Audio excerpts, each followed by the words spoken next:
Hello and welcome to another edition of the How to Grow Your E-commerce Business podcast. I'm here with Matthew Stafford, and he's from Build, Grow, Scale. Matthew, would you like to start by telling us about your e-commerce journey?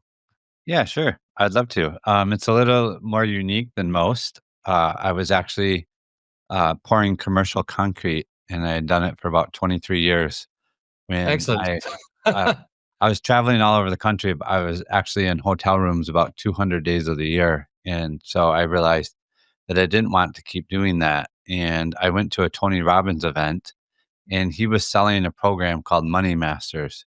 And in there, what they did is they sent you a DVD and a booklet once a month with different people that were actually selling things online and really very successful at it. And the very first one was Frank Kern, who was selling an ebook on how to teach your parrot to talk. And then they had Russell Brunson and Dean Jackson, a whole bunch of the other people that are actually several of them are my friends now. And so I saw that and I thought, wow, I could use my computer to make money rather than When just was this? How long ago was this?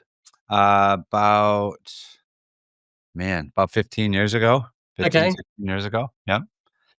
And from there, I started thinking, wow, if I could do this, I wouldn't have to travel and I could make money from wherever. And I could literally be location independent. And so from that area, I kind of set a goal. I said, all right, I'm going to figure this out and be 100% out of the concrete business in the next 5 years. And I started getting after it. In the first year, I tried SEO and I didn't like it at all. Didn't really enjoy it. And then from there, a t-shirt platform came out. It was a new concept. Is essentially they had created a piece of software where you could pick your shirt, the different styles of shirts and colors, and then put a design on them, and then run Facebook's ads at it. you like print on demand. Yeah, yep, and however many of the shirts sold at the end of the campaign, it would cut off and they would print them and ship them for you. So, for me, I didn't have to worry about anything other than coming up with the design and running Facebook ads at that, and so I could do it from anywhere. And the very first very successful shirt that I had, was when I learned how to get people's names off of the Facebook IDs, which again, this was 15 years ago. And I targeted the people with the last name Schmidt. And I had funny shirts that said like Schmidt happens. Uh, Okay. I had another one that said I'm a little Schmidt and just a whole bunch of different things that turned into a huge following there. And that shirt in about 48 hours made about 40, 50 grand worth of sales. And I was Cool. like, oh, wow, this could actually um, be real for me. And from there, I invited 5 people. We created a small Facebook group and we all shared ideas and helped each other. And over the next 3 years, we sold about $15 million for the t-shirts. Wow. Yeah. A lot of t-shirts. Yeah. And then from there, that company made some poor decisions and it kind of fizzled out a little bit, as people basically went and created their own stores and started doing very similar ideas. There's a lot of print on demand Shopify sites for quite a while Yeah. that launched off of that. And so I transitioned into a Shopify store and we sold kitchen products. Okay. So you've done, and so I'm actually, do you know what? I'm interested in concrete. That you must have poured a lot of concrete. Were you doing it in big buildings then, or something? Yeah, so we did big box stores. So it was like Lowe's, Home Depot, Menards, Walmart. Okay, We so you did literally big did. old contract. Was that your Yeah. company or was it? Yeah, nope, it was mine. I built it from we started off doing driveways and sidewalks, and before we were done, we poured our largest pour was 97,000 square feet. It was Right. 1,764 yards in one day, and so, you figure that out, like, each concrete truck, has about 9 yards in it, so it's hundreds of trucks of concrete in Well, one day. Yeah. okay, but you had enough of concrete after Yeah. that. Yeah, it wasn't even that I didn't like it, I really actually enjoyed it, because we had very cool processes. I kinda did the same thing there that I did with e-commerce and tried to optimize and problem solve so that we could get the most square footage done with the least amount of people. Yeah. And we got very good at it. You know, we poured about 1,000,000 square feet a year for a lot of years. Wow. Interesting. Proper work. Yeah. I don't Yeah, know. yeah. Yeah, backbreaking work. I think Gosh. that's what made me, enjoy the e-commerce side of it too, is I took a lot of the offline stuff that worked and figured out how to make it work online, Okay. So and, good. that gave us a more unique perspective. Okay. Well, that brings us on to Build Grow. Tell us about Build Grow Scale. Yeah, so, like I said, we had started a kitchen brand, and, I did that with a friend at the time. His name is Tanner Larson, who you know of. Yes. And, when we started that brand, he started teaching what I was doing. And so I had very quick success with that right off the bat. When we started running ads to it, we started selling 100, 150 units a day. And we were like, oh, this is going to be great. And I started adding upsells and other things like apps to the store, thinking that that I was God's gift to e-commerce and nothing would ever not work. And the more stuff I added, the worse it got. And so at that point, I had to get really real because we had a couple $100,000 worth of inventory in our warehouse in the back room that now we were breaking even some days we were losing money, some days we were making money. It was very sporadic. Mm-hmm. And so there was a guy that was teaching Google Analytics, and he sold 6 phone calls, a weekly call for 6 weeks for $1,000. And so I thought, "Wow, I'm gonna buy that and, learn how to look at the data and analytics and make this better." And from there, after about the 2nd call, I was just like, for me, your mind will never go back to, where it was once it's expanded. And when I saw all that data, I was like, okay, I can use this to scale our ads and make this work so much better. And we went back to selling 2, 3, 400 units a day. And then Tanner actually created like an online info product to show what we were doing and how we were using analytics to do that. And that's kind of what kicked off his and my partnership with Build Grow Scale. Excellent. So, what tell us what is it about? What's baked Build Grow Scale unique? Yeah, I think we're very data driven. So it doesn't matter what you're selling, it doesn't matter the price point, because everybody's got all different size. We have clients that have a $2,000-3,000 price point. We have ones that have $50 to $80 and everything in between. And so we're very product agnostic. We use data and analytics to see exactly what people are doing on the website and then optimize it to get them to do the actions that we want them to. Okay. So, is that your own proprietary software, or do you use things like Google Analytics? Yeah, we use Google Analytics and Tag Manager, and then we have Visual Website Optimizer as a split testing platform. Yeah. So something that everybody can use. One of the very first things we do when we talk to people about an engagement, we find out what their level of use is of Google Analytics and the Tag Manager, and then that's where we start because we want to look at the data. And now with AI, our us being able to look at the data is so much even more powerful than it was before because it can process way more than we could ever do manually.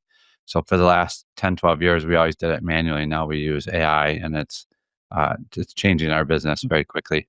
Okay. So how do you because I've been in e-commerce for like 15 years, Yeah. and to begin with I built my own, the first one of the first bit websites I got, I got some developers and built it myself, and now these days almost everyone uses Shopify. And websites have started to look an awful lot more similar than they used to. Yeah. How does that affect your job? Does it make it, I mean, because I think that, I had an e-commerce web business. I was using Magento, and as soon as we moved to Shopify and we found that our conversion rate went up by about 25% just because Yeah. it worked that much Yeah. better, and because 100%. of Shop Pay. And do you find that that makes people need you less, or do they just is it just, you can help people more?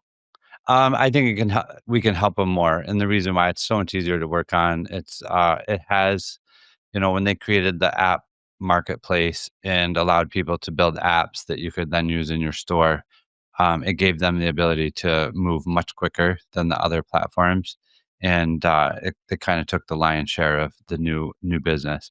So I would say we've done a lot of moving brands from like WooCommerce and BigCommerce over to Shopify, and we've experienced the exact same thing that the exact same store just on the new platform, the conversions went up. So it's faster. The other reason why I believe that it works is it's more, like you said, people are used to the way Shopify works now because so many of the sites are on that, so they understand, uh, what the buttons mean, where the footer is, what the navigation, etc., and then also the checkout. So in the first 4 or 5 years, we had a lot of proprietary code that we would inject into the checkout through the Google Analytics opening. And so Mhm. we were able to optimize the checkout to a point where just us putting that in would give people a huge lift. And over time, as people got used to Shopify's cart or checkout, that lift showed less and less and less as their conversions went up. We realized, okay, yes, it worked when it was the wild, wild west. Now we have to get even better and figure out other ways in order to get those lifts. And so that's Yeah. Oh, it was I the first go ahead. the first time I saw, Shopify was like the first time I saw, an iPhone. I just thought I Oh, have to have yeah, it. It's yeah, so yeah, amazing. yeah. So what are common mistakes that, what are common mistakes you see that, um, people come to you with, should we say? Yeah, I would say, one big one is they think more is better.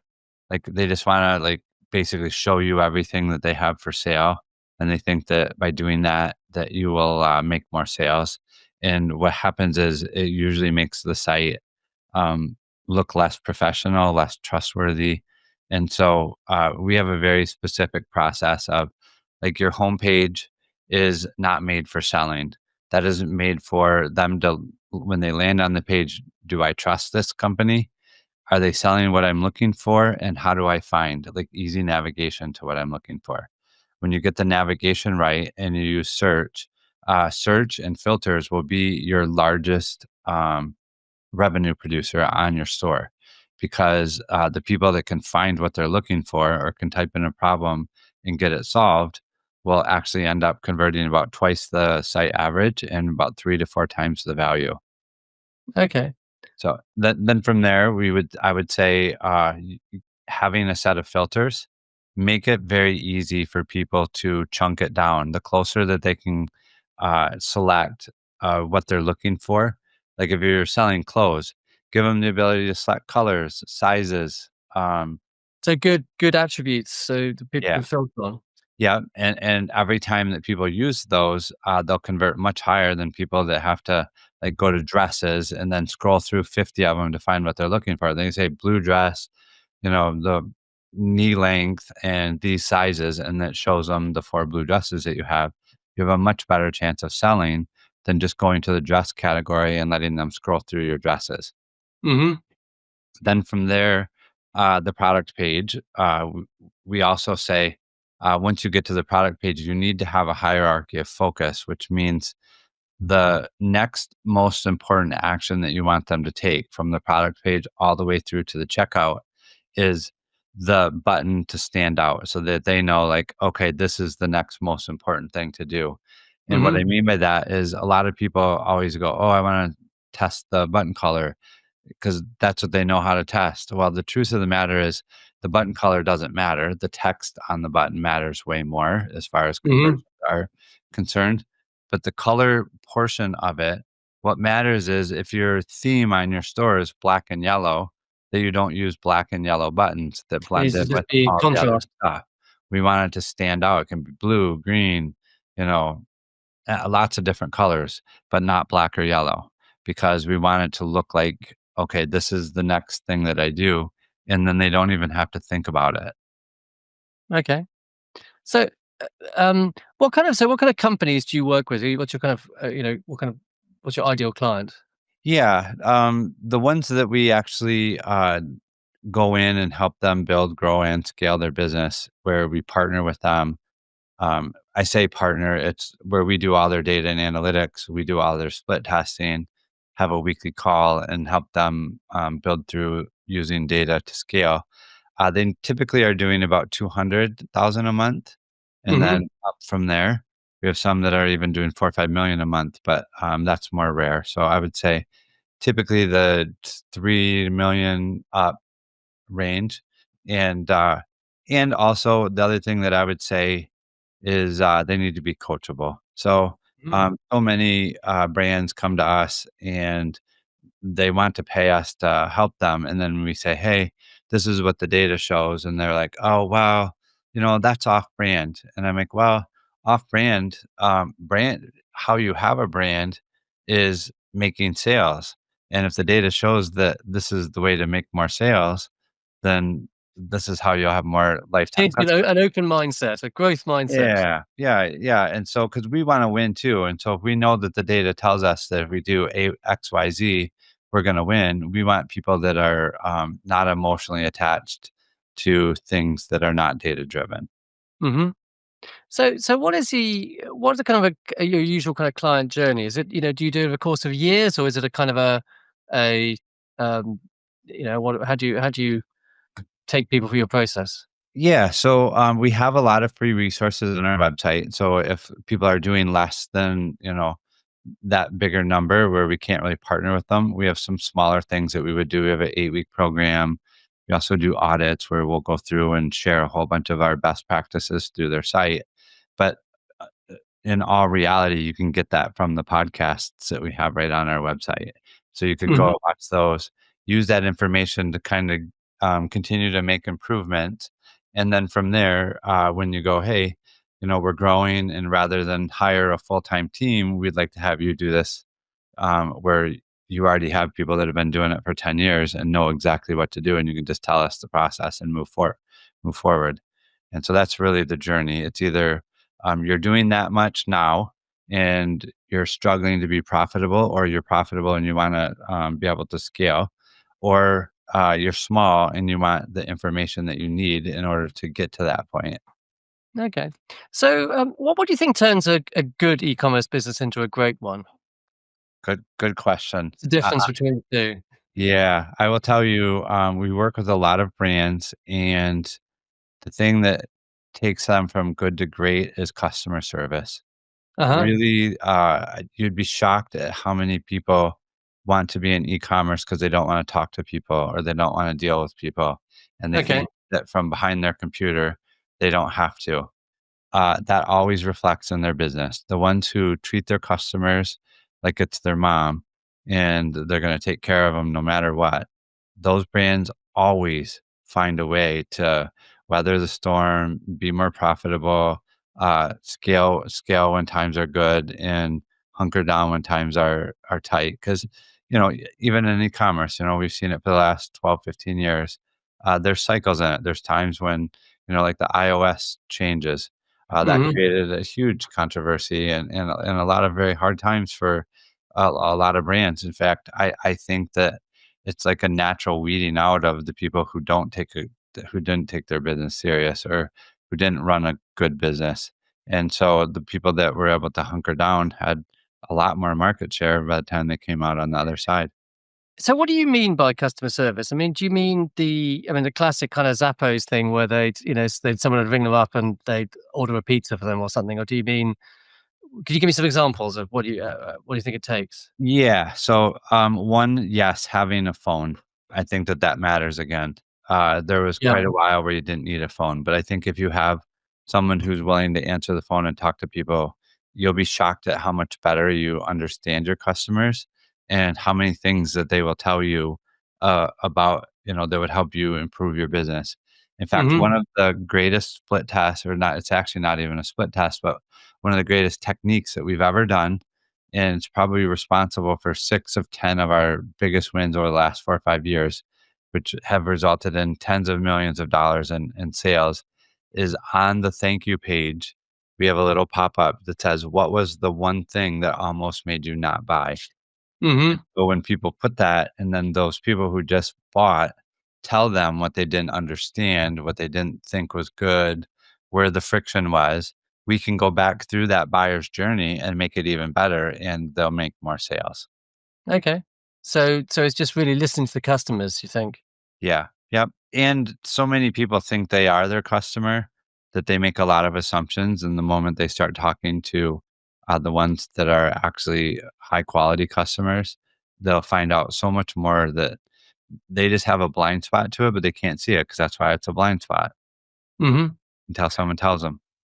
So is it just so you just deal with websites, you don't deal with things like Amazon and eBay and No, we just deal with the websites, and then we also I hired a CEO, and he's been with us about a year now. He built a couple of very large businesses on Amazon and sold those and retired. Then for about 6 months, he said it just didn't work for him, so he came back to work. And so now we actually have. Not only do we help them with their website, but we also have an Amazon division where we help them put their business up on Amazon or optimize their Amazon sales. okay. So what do you kind of, obviously you work across a number of e-commerce businesses. What are the latest trends that people should be looking out for? Um, I would say AI is certainly making huge inroads in because of the way that we can look at the data. Also, what I've noticed from several very smart store owners is how they use it to make their people more efficient. So, what Mhm. it used to take, a 10-person team to run a store, now they can do it with five or six, Mhm. and actually grow it twice as big because the people are so efficient. So I really think learning how to use AI to be a strategic thinking partner and then to supercharge your employees to be essentially a lot more productive with less hours. So instead of forcing them to work 50, 60 hours, now they can get their job done in 30, 35, or 40 at max, and then still get a lot more output. Mhm. So you don't expect people to work like, do AI and still work really hard. Yeah, well, yeah, I wouldn't expect them to work as many hours as I do. I still work a lot, but I actually enjoy it. I choose to do it. So, um, I understand that a lot of people don't like to work that hard too. So, Well, sometimes. So, what, uh, where do you think the whole AI thing is going with just in general? I mean, do you think it's going to I mean, are we gonna see because are we gonna see AI kind of AI chat combined with search? yep, and I really genuinely believe that it's gonna get to the point where the AI, has a cookie on us, and so that my experience on the website will be tailored to me. Your experience on the exact same website will be tailored to you, etcetera, and so it'll be very, I believe that we will continue to see conversions go up and get better and better because the experience is better. So if you think Mhm, about it, average e-commerce is like 2 to 3% sales, and mhm. if, you have a phone, if you sold 2 to 3% of the people that called in, uh, you wouldn't be very happy. So really the experience on the website is falling short of what people's expectations are, and that's why conversions are so low, and that's where we focus. Because if we can take a site that's converting 2 or 3 out of 100 visitors, that means we have 97 that raised their hand, came and looked, and left without buying. Yeah, Everybody thinks, "Oh, I need more traffic." It's not true. If I can get 3 of those 97 that left to doesn't to seem a lot buy, anyway. I doubled the business on the same amount of ad spend. Now all of a sudden, we're getting 6 customers out of 100 when our competitors are getting 2 or 3, and so we can buy market share very fast. So what is the highest conversion rate you see in your what would you expect as a good conversion rate? And what are the kind of what's the best you've seen? Yeah, the best I've ever seen is about 10%, and, that was during the 4th quarter, so it was a brand that had a lot of momentum, and we had been working with They them sold through. Christmas trees or something, did they? Yeah. Oh, no, but, I would say, it's very your conversion rate is very dependent on your average order value. So the higher the average order value, the lower your conversion rate will be. So we have a Yeah, company that has a $2,000 average order value, they would love to have 1% conversion. We have a company that has an $80 average order value, they convert at, 4.5, 5%. So yeah. it's not the conversion rate that matters. It's really, how profitable can you be when someone comes and raises their hand, and wants to buy So from can you. we saying conversion rate is important, but it's not everything. It's It's profitability not. at the end of the day. Yeah. Yep. 100%. Yeah. Who Okay. cares if you do $10 million, but it takes you 10 million, to do it. No, you can sell dollars for, you can sell dollars. If you sold dollars for 90 cents, you've done amazing. You do it all day long. Right. Okay. How about this?